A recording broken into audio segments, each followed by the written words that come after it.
Şartlara göre mi seçim yaparsınız? Yoksa seçim yaptığınız zaman şartları peşinizden mi sürüklersiniz? Bugün seçim yapmayla ilgili önemli bir konu anlatacağım sizlere.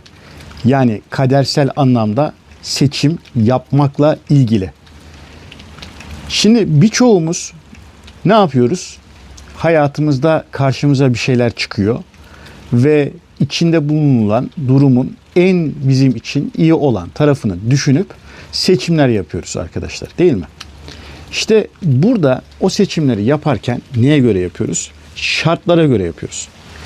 Şimdi eğer şartlar sizi bir şeyi seçmeye itiyor ise bu durumda siz seçim yapmış mı oluyorsunuz yoksa seçim yaptırılmış mı oluyorsunuz? Bugün ele almak istediğim konu tam olarak bu.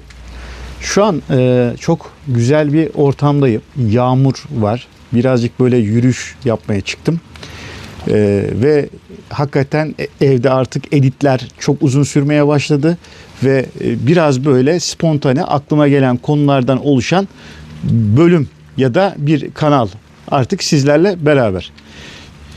Şimdi seçimler dedik arkadaşlar. Astrolojide seçim yapmayla alakalı açılardan bir tanesi 60'lık açılardır. 60'lık açı oluştuğu zaman biz sizin bir doğum haritanızda ya da işte transit haritanızda ne oluyor? Seçeneğe bağlı olarak sunuluyor size. Tabi burada diğer trine kare açıları almıyoruz. Sadece konumuz seçim yapmak olduğu için astrolojideki o 60'lık açının biraz daha içini de açarak size anlatacağım. Şimdi şartlara göre seçim yaptığınız zaman arkadaşlar dersiniz ki işte bir araba alacağım. Nedir? İşte benim 300 liram var, 500 liram var. İşte o elimdeki paraya göre en iyi araç neyse onu alacağım dersiniz. Tamam mı? Bir de ne vardır arkadaşlar? Ben bir şeyi kafaya taktım. İşte şu arabayı istiyorum ve ben bunu alacağım. Çünkü orada yürekten gelen bir ses vardır. Hayatımızda özellikle bizim kültürümüzde ne vardır? Yani içinde bulunulan toplumun, kolektif yapının durumlarını kabul ederek büyürüz ve bir türlü kendimizi aşsak bile o kolektif yapıyı, o gelenekçi yapıyı aşamayabiliriz. Ve artık bir de bazen bazılarının işte birinci evinde Uranüs vardır. O Uranüs kesinlikle boyun eğmeyecektir. Dolayısıyla da onlar daha ne yapacaktır? İleri seviyede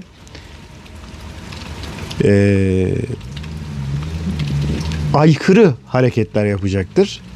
Daha boyun eğmeyecektir ve baş kaldıracaktır haliyle. Şimdi konu aslında böyle anlattıkça derinleşiyor. Yani ne tarafından çeksek o tarafından yüzebiliriz yani.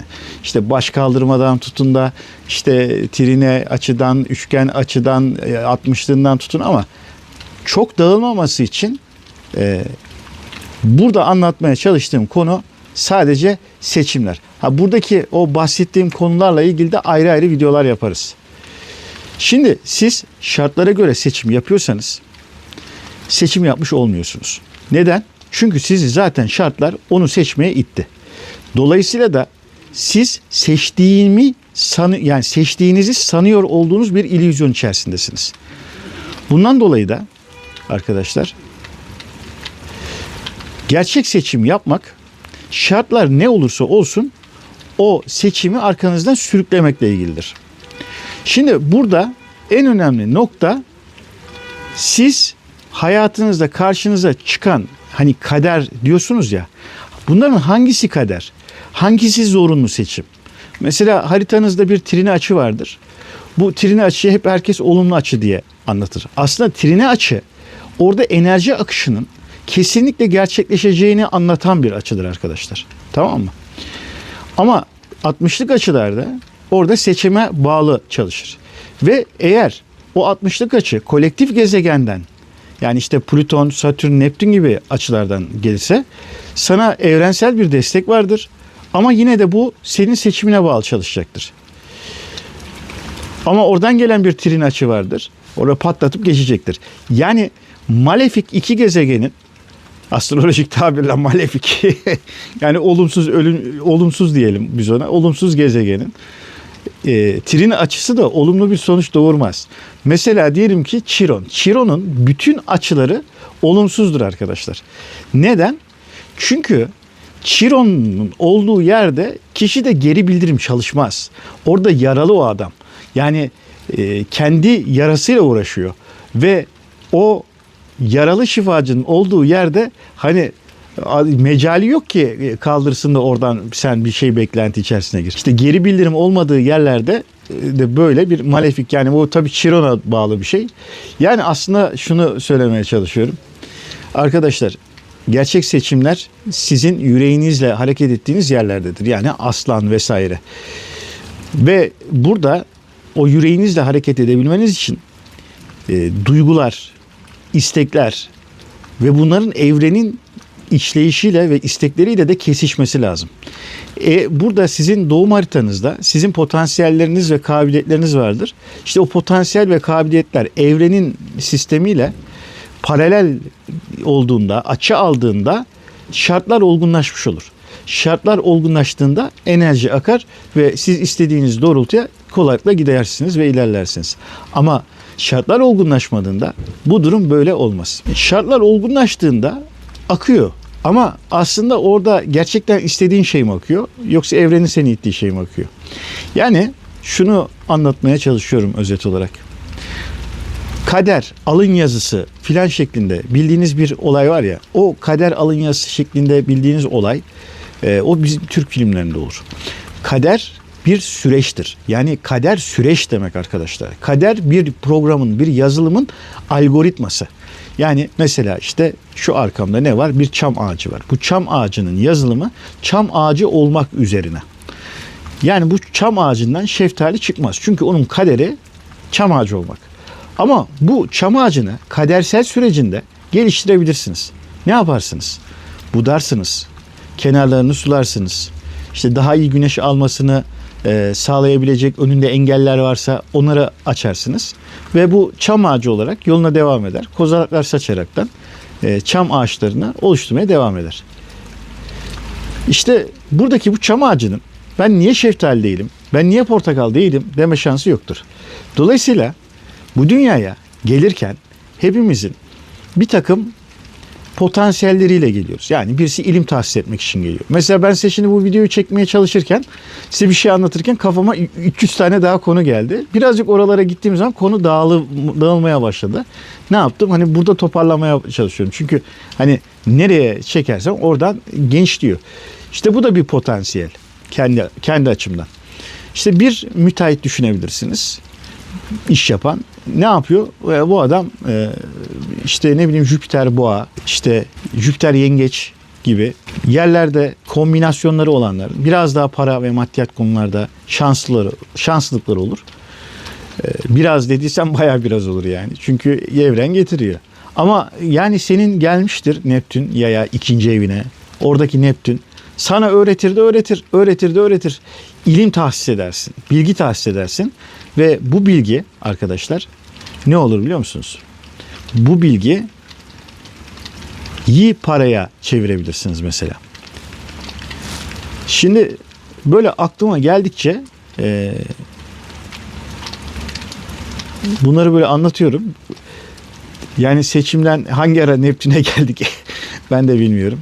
Bu şekilde aklınıza gelen şeyler varsa bu videonun altına yazın, sorun. Bu videonun altında gelen soruları video çekerekten işte cevaplamaya çalışalım. Evet.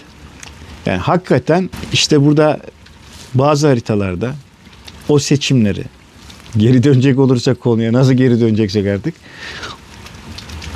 o seçimleri peşinizden sürüklemeniz lazım. Bazı haritalarda. Bazı haritalarda sürüklenemez. Yani etken harita vardır, edilgen harita vardır. Mesela bu edilgen harita dediğim gaza gelenler yani. İşte başka kişilerin gazına gelenler, toplumun gazına gelenler. Mesela bir haber okur, çok etkilenir, başlar sövmeye, küfür etmeye, vay anasını bilmem ne yaptıklarım falan. İşte Amerika'daki bilmem ne dosyaları çıkar. Bu Türkiye'de yankılar uyanır. Halbuki onların içlerinde başka bir hesaplaşma vardır. Başka bir ülkeye girmeleri için falan. Hani Epstein dosyaları falan diyorlar ya. Yani orada da mesela 26 senedir gündemde olan dosyaları bir anda tam Amerika İran'a girecekken, girmeden İranlı yöneticilerle anlaşma yapmışken, savaşsız bir şekilde meseleyi çözülecekken ama diğer tarafların savaşarak ve yok ederek çözmesini talep ettiklerinden ve orada İkizler Burcu Trump'ın olayı örtbas etmek için savaş çığırganlığına olayı dönüştürüp İran'a saldırıyoruz demesini sağlamaya çalışaraktan yapılan politikalar. Tabi bu politikalar demek o Epstein'i haklı çıkarmak demek değil. Yani o adam tabii ki kötü bir adam. Ancak burada insanların aslında o toplumsal ya da küresel gazla aslında neyi tetiklediğinin farkında olmayabilirler. İşte biz bu haritalara edilgen harita diyoruz arkadaşlar. Ve her insanın içinde böyle bam telleri vardır yani. Bam telleri. Yani siz bir haber okursunuz. Bir şeye çok üzülürsünüz. O üzüldüğünüz nokta ne bileyim bir köpeğe zarar verilmiştir. Bir kediye zarar verilmiştir. Sizi çok üzer. O bam telinizdir sizin. İşte 6. evinizde. Belki yengeçtir 6. eviniz. Sonra ne bileyim Satürn terazisinizdir. Ve Satürn terazi olduğunuz için de adalet duygunuz çok ön plana çıkar. İşte adaletsizliklerden bahsederler. Vay anasını sayın seyirciler. İçinizde bir güç, içinizde bir kudret. Acayip şekilde gaza gelirsiniz. Böyle böcek gibi ezip geçesiniz gelir. Ama aslında bunu yapanlar orada adaleti sağlamak ya da sağlamaya çalışmak gibi bir endişesi, amacı ya da adaleti sağlamaya tesis etmek gibi bir amacı yok. Amacı kamuoyu toplamak. Yani sizin o duygusal tepkilerinizden, enerjilerinizden yararlanmak. Peki bunları niye anlattık? İnsan başıboş yaratılmış bir varlık değil. Yani hatta Kur'an'da da bir ayet vardır. İnsan kendini başıboş yaratılmış mı zanneder der. İşte insanın bir rayı var arkadaşlar. İşte o ray doğum haritasında. Yani siz ilk doğduğunuzda aldığınız enerjilere göre sizin bir karakteriniz oluşuyor. Bunu hani daha bilimsel manada bakacak olursak ID impulslarınız, güdüleriniz vesaireleriniz diyebilirsiniz. Psikolojik açıdan bakacak olursanız orada patlıyor psikoloji. Hani aynı anne babadan doğmuş olabilirsiniz. Biriniz akrep burcudur. Çok kıskançtır, hasittir, fesattır. Biriniz yay burcudur. Lay lay lom. İşte bu insanlar niye üzülüyor acaba falan kafasındadır. Yani sadece burca da indirgememek lazım. Yani doğum haritasındaki kombinasyonlara da göre söylemek lazım ama ben burada hani genel bir konu anlatıyorum. İşte bu iki karakter aynı anne babadan doğmuş. Aynı yerden su içmiş ama birbirlerinden çok farklıdırlar. İşte bu farkı yaratan şey sizin evrensel saatteki varlık alemine çıkışınız, yani başka bir deyişle doğumunuz ve bu doğumun sonucunda oluşan kadersel süreciniz. Yani siz bir çam ağacı mısınız? Yoksa şeftali ağacı mısınız? Yoksa portakal ağacı mısınız? Konusu arkadaşlar. Ve özellikle Satürn'ün şu anda işte balıktan artık çıkarken ki bu gölgeli zamanlarında insanların vizyonları, hayalleri, hayal kırıklığına uğramalarının artık sınırına gelinmiş durumda. Bu Satürn konusuyla ilgili de başka bir video yapalım arkadaşlar. Tamam mı? Evet. Ben şöyle bir gezmeye çıkmıştım ve şöyle ortamı da size göstereyim. Ve sizlere böyle bir şeyler paylaşayım dedim arkadaşlar. Umarım memnun kalmışsınızdır. Sorularınız varsa aşağıya yazabilirsiniz. Ben astrolog Arif Aydın. Böylece bir astro vlog bölümünü her türlü konuya parmak basarak da ne yapmış olduk? Girmiş olduk arkadaşlar. Kendinize iyi bakın. Sonraki vlog bölümlerinde Astro Vlog'da görüşmek üzere.